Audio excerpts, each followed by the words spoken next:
Hey guys, আসসালামু আলাইকুম। আশা করি সবাই ভালো আছেন। আলহামদুলিল্লাহ আমিও ভালো আছি। তো আজকে এখন আমি রোজা রাখতেছি, ভাঙতি রোজা আর হচ্ছে আমার যে সাক্ষী রোজা যেটা বলে, আজকে আমার 3টা রোজা। তো আমি আজকে হঠাৎ করে মনে বললাম যে কি খেতে চাচ্ছি, কি খেতে মন চাচ্ছে। তো অনেকদিন ধরে ভাবছিলাম যে একটা স্পাইসি পাস্তা বানাবো। তো যাই হোক, আজকে পাস্তা বানানো শুরু করে দিলাম। প্রথমে তো গরম পানি বসিয়েছে চুলার উপরে, তারপর হচ্ছে হালকা লবণ দিয়েছি, তারপর বটবটি স্লাইস কেটে কেটে তারপর দিয়েছি সিদ্ধ হওয়ার জন্য। আর চিকেন আমরা আগে সিদ্ধ করে রেখেছি, যেহেতু চিকেনটা একটু পরে দিতে হয়। এর মধ্যে পাস্তাটা এখন ঢেলে দিব, যেহেতু খুব পানিটা ফুটে গিয়েছে। এখন পাস্তা ঢেলার কাজ চলতেছে।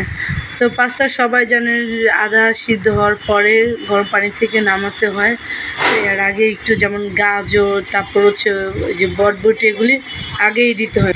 আর যখন পানিটা ফুটে যাবেন অবশ্যই একটু তেল দিয়ে নেবেন, তাহলে পাস্তাটা একসাথে লাগে না, যেন জড়ো হয় না।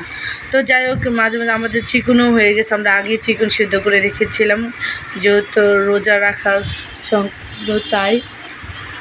আর আপনারা চাইলে আপনাদের পরিমাণ মতন চিকেন নিয়ে নেবেন। আমরা একটু যেমন একটা থান নিচ্ছি এক সাইডে, একটা রানবো কিছু নিই।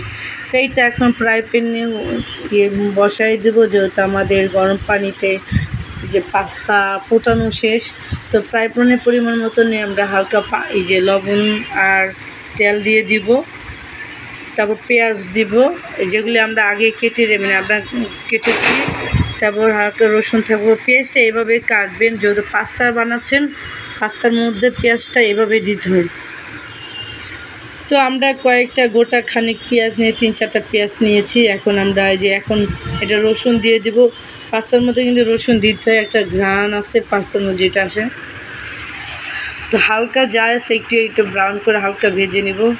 তো এখন আমরা দিয়ে দিচ্ছি, চুলার আগুনটা কমিয়ে দিচ্ছি। এখন পেঁয়াজের স্লাইসগুলি দিয়ে দিচ্ছি, কারণ সবগুলি এখন কাঁচা মরিচ এগুলি সব একসাথেই ছিল, এগুলো আমরা দিয়ে দিচ্ছি।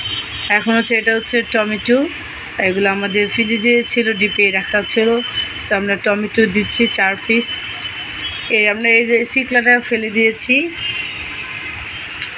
কারণ এটা ডিপিতে অবশ্য টমেটো এখন অ্যাভেলেবল কাছে পাওয়া যায়, সময়ের ব্যাপার। তো যাই হোক, দেওয়ার পরে এখন আমরা বাগারটা আমাদের কিন্তু পেঁয়াজটা একটু ভাজা ভাজা হচ্ছে। এখন আমরা চিকেন দিয়ে দিয়েছি, কাঁচামরিচ তো দেখেছেন আগে দিয়েছি। এখন চিকেন দিয়েছি, মাশাআল্লাহ অনেকগুলো চিকেন দিয়েছি। এখন চিকেন আমরা হালকা ব্রাউন করে ভেজে নিব। তারপর যখন এগুলো হয়ে যাবে, তারপরে আমরা চিকেনগুলো দেবো। তো আমরা চিকেন দিয়ে একটু এইগুলো এখন এগুলো হচ্ছে গাজরগুলো কিন্তু আমাদের ফ্রিজে ছিল, ডিপে রাখা। তারপর এখন দিয়ে দিচ্ছে ক্যাপসিকাম। আপনারা চাইলে ক্যাপসিকাম হলুদ, লাল, সবুজ যেগুলো পান সেগুলো দিতে, কালারফুল হওয়ার জন্য। তো আমার কাছে গ্রিলটাই ছিল, সবসময় ডিপে থাকে, তো আমি গ্রিলটা দিয়ে দিয়েছি। তারপর এখানে হচ্ছে আমাদের যে অনিয়নের যে ডোগা থাকে, ওইটা আমরা দিয়েছি, অনিয়নের ফুলটা ওইটা দিছি। তো দেখতেই পাচ্ছেন, এগুলো দেওয়ার সাথে সাথে পাস্তার অন্যরকম কিন্তু একটা কালারফুল দেখা যাচ্ছে, মাশাআল্লাহ।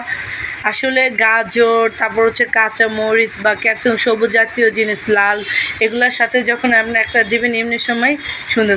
তো এইখানে আমরা দিচ্ছি অর্গানিক যে পাতা, যেটা একটা স্মেল করবে, একটা স্পাইসি হবে। তো আমরা এটার সাথে সাথে আমরা কিছু যে শুকনা মরিচ আমরা ব্লেন্ডার করে রাখি, যেটা চিলি ফ্লেক্স বলে, এটা অর্গানিক ফ্লেক্স দিছি। তো এইখানে আমরা সয়া সসটা ব্যবহার করতেছি, কারণ সয়া সস ছাড়া তো চিন্তা পরিমাণ মতন দিবেন, যেহেতু সয়া সস কিন্তু একটু এমনিতে লবণ থাকে বেশি, আপনারা চালাবেন। এখন আমরা গোলমরিচ দিয়ে দিয়েছি। আমরা এখন টমেটো যেটা আমরা পেস্ট করেছিলাম সেটা দিয়ে দিয়েছি। এমন করে এখন দেখেন, মাশাআল্লাহ কালার দেখেন কি সুন্দর, অসাধারণ দেখতেই কিন্তু মনে হচ্ছে খেয়ে ফেলি। অবশ্য আমি যখন রান্না করতেছিলাম তখন রোজা ছিলাম, খাওয়ার কোনো অপশন নেই, খাবো ইফতারের পরে খেয়েছিলাম। তো যাই হোক, মাশাআল্লাহ দেখতে পাচ্ছেন এগুলো এখন পানি জমে গেছে। এই পানিটা এখন আমরা ভালো করে জাল দিয়ে একটু জালটা বাড়াই দিচ্ছি। দেখেন কি সুন্দর, দেখতেই অবাক, মানে দেখতেই খেতে ইচ্ছে করে, আর কিছু বলেন। দেখেন কি সুন্দর। এখানে যদি আপনি সবুজ ইয়েলো ক্যাপসিকাম ইউজ করতে পারেন সমস্যা নেই, তো এখন আমরা ঘরে বানানো যেটা একদম অর্গানিক, কোনো ভেজাল নাই, আমরা ঘরে বানিয়েছি টমেটো সস, সেটা আমরা ইউজ করতেছি এখানে। আমরা রোজার মধ্যে আমার খালাতো বোন রিনা আছে, ও বানাইছে, বানিয়ে ফ্রিজে রেখেছে। আমরা তো খুবই মজা, যেভাবে বানাই সেভাবেই। তো এখন আমরা এখন বসায় দিয়েছি, এগুলো ভালোভাবে যে কোনো একটা রান্না বান্না পরিপূর্ণভাবে হতে হবে। তো এখন আমরা পাস্তা এখন আমরা ট্রাই করতেছি, লবণ মাশাল্লাহ। এখন আমরা যে চিলি ফ্লেক্সটা আর শুকনো মরিচ যেটা ব্লেন্ডার করেছি আমরা, ওটা ব্লেন্ডারে করবেন। দেখবেন সব জায়গায় রেস্টুরেন্টে চিলি ফ্লেক্স দিয়ে একটা শুকনো মরিচের গুঁড়া, ওটা কিন্তু বাটা না, ওটা হচ্ছে তো এখন দেওয়ার সাথে সাথে আমরা হয়ে গেছে, আমরা আমাদের যে পাস্তাগুলি আমরা রেখেছি ধুয়ে সিদ্ধ করে ওইটাও দিয়ে দিচ্ছি। তো অবশ্যই সব সময় তো মানুষের সব জিনিস খেতে ইচ্ছা করে না, রেস্টুরেন্টে গেলে দেখবেন অনেক দাম চাচ্ছে। তো আপনি চাইলে সব পরিবারে যেটা রেস্টুরেন্টে আপনি 200-300 টাকা দিয়ে খাবেন, 500-600 টাকা দিয়ে, ওইটা আপনি বাসার আপনার মিনিমাম আধা কেজি পাস্তা আপনি এত দাম নেবেন, সব কিছু আনলে অ্যাটলিস্ট আপনি 200-300 টাকার মধ্যেই, 200-300 টাকাও লাগবে না, আপনি সব কিছু আপনি কভার করতে পারবেন। আর সব পরিবারে 10-15 জন আপনি খেতে পারবেন। পাস্তাতে 200, যেমন আমরা কম খরচ করেছি সুন্দরভাবে। তো দেখতেই পাচ্ছেন আমি লাড়া দিচ্ছি, আর কি সুন্দর। আমি এখন এখানে আর ইয়ে দিয়ে দিচ্ছি, যেটা একটা ম্যাগি মশলা থাকে, ওটা ফ্লেভারটা বাড়ায় দেয়। তো পাস্তাটা যে আমি কিন্তু এখানে কিন্তু একটা জিনিস খেয়াল করেছে নাকি জানি না, আমি কিন্তু এখানে কিন্তু কোনো বাটার আর হচ্ছে কোনো চিজ দেই নেই, যেহেতু আমরা একটু সসটাই বেশিরভাগ দিয়েছি, যেহেতু আমাদের ঘরে ছিল না। আর আমরা চাইছি যে না, আমার শরীরটা আসলে কদিন ধরে ভালো যাচ্ছে না, কদিন ধরে আমিষ খেতে খেতে শরীর একদম কষা হয়ে গিয়েছে।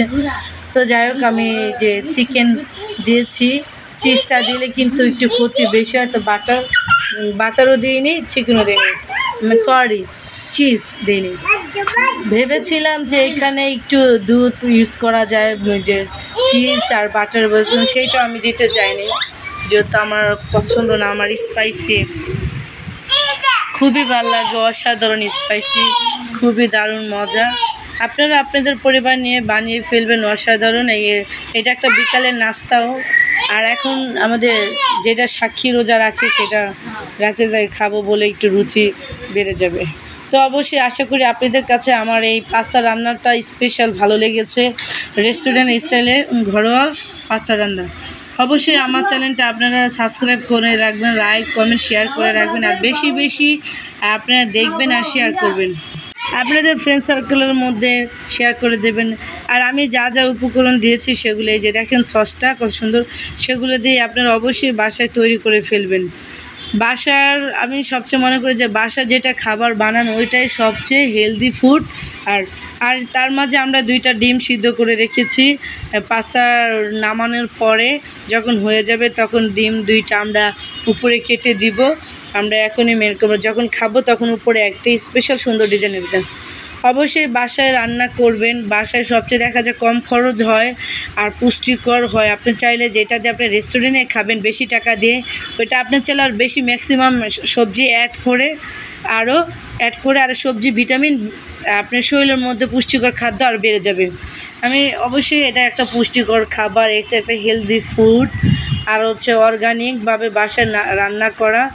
অবশ্যই আপনারা রান্না করবেন, বাসায় ট্রাই করবেন। আর আমার চ্যানেলটা সাবস্ক্রাইব করতে, লাইক কমেন্ট শেয়ার করতে ভুলবেন না। তো হয়ে গিয়েছে, এখন আমি দেখতেছি যে আমি ট্রাই করছি না, আমার আপুকে ট্রাই করেছে, যেহেতু আমি এখন রোজা আছি, ট্রাই করা সম্ভব না। অবশ্যই গাইস, আমার চ্যানেলটা ভালো লাগলে সাবস্ক্রাইব করে দেবেন, লাইক কমেন্ট শেয়ার করে দেবেন। আর অবশ্যই বাসায় মেইনলি ইম্পর্টেন্ট সব পরিবারে স্পাইসি পাস্তা মেক করে খাবেন। আপনারা চাইলে আপনাদের ইচ্ছে মতন আরও অনেক কিছু অ্যাড করতে পারেন, ঘরে যা থাকে তাই অ্যাড করতে পারবেন। খাদ্য তালিকায় পুষ্টিকর খাবার আমাদের অত্যন্ত জরুরি, যেহেতু আমাদের এখন সবারই পুষ্টির অভাব হয়ে গিয়েছে। কদিন আগে রোজা গেলাম আমরা, মাশাআল্লাহ আল্লাহর মধ্যে ভালো, এখন শরীর দুর্বল লাগতেছে। ভালো জাতীয় পুষ্টিকর খাবার খেলে আবার শরীর ঠিক থাকে। অবশ্যই ভালো থাকবেন, সুস্থ থাকবেন, আর আমার জন্য দোয়া করবেন। আমিও আপনাদের জন্য দোয়া করতেছি। আর অবশ্যই আমার চ্যানেল, আমার রান্নাটা আপনাদের কাছে কেমন লেগেছে অবশ্যই দয়া করে কমেন্ট করবেন, কমেন্ট করতে ভুলবেন না। ভালো থাকবেন, সুস্থ থাকবেন। Bye bye everyone. আল্লাহ হাফেজ, খোদা হাফেজ, আল্লাহ হাফেজ।